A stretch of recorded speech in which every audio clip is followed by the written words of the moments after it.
যুক্তরাষ্ট্রের আদালত থেকে মুক্তির পরই উইকিলিক্সের প্রতিষ্ঠাতা জুলিয়ান অ্যাসাঞ্জ নিজ দেশ অস্ট্রেলিয়ার উদ্দেশ্যে রওনা হয়েছেন। একটি প্রাইভেট জেটে করে সাইপান ছেড়ে রাজধানীর ক্যানবেরার উদ্দেশ্যে রওনা হয়েছেন তিনি। বিস্তারিত জানাচ্ছেন পিন্টু হাজং। দোষ স্বীকারের চুক্তিতে দীর্ঘ প্রায় 5 বছরের আইনি লড়াইয়ের পর গত সোমবার যুক্তরাজ্য থেকে কারামুক্ত হয়েছেন উইকিলিক্সের প্রতিষ্ঠাতা জুলিয়ান অ্যাসাঞ্জ। এরপর সরাসরি চলে যান যুক্তরাষ্ট্রে।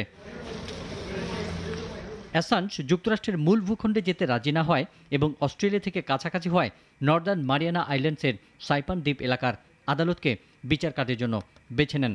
সেখানে নিজের দোষ স্বীকার করেন তিনি। A case which has been recognized as the greatest threat to the First Amendment in the 21st century. মার্কিন বিচার বিভাগের সঙ্গে চুক্তি অনুযায়ী কারাগারে থাকা ওই সময়কে তার সাজা ভোগের সময় হিসেবে ধরা হয়। তাই মুক্তি পেয়ে নিজ দেশ অস্ট্রেলিয়ার উদ্দেশ্যে যাত্রা করেন তিনি। তবে চুক্তি অনুযায়ী অনুমতি ছাড়া যুক্তরাষ্ট্রে প্রবেশ করতে পারবেন না অ্যাসাঞ্জ। শুনানি শেষ হওয়ার পর 52 বছর বয়সী অ্যাসাঞ্জ আদালত থেকে বের হয়ে একটি সাদা রঙের SUV গাড়িতে ওঠেন।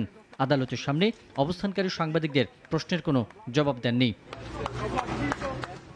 আদালত চত্বরে তার আইনজীবী ব্যারি পল্লাক বলেন, জুলিয়ান মুক্ত সাংবাদিকতার জন্য দুর্বিষহ কষ্ট ভোগ করেছেন।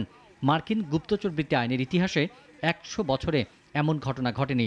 Is the United States pursuing journalism as a crime? I hope this is the first and last time that ever occurs.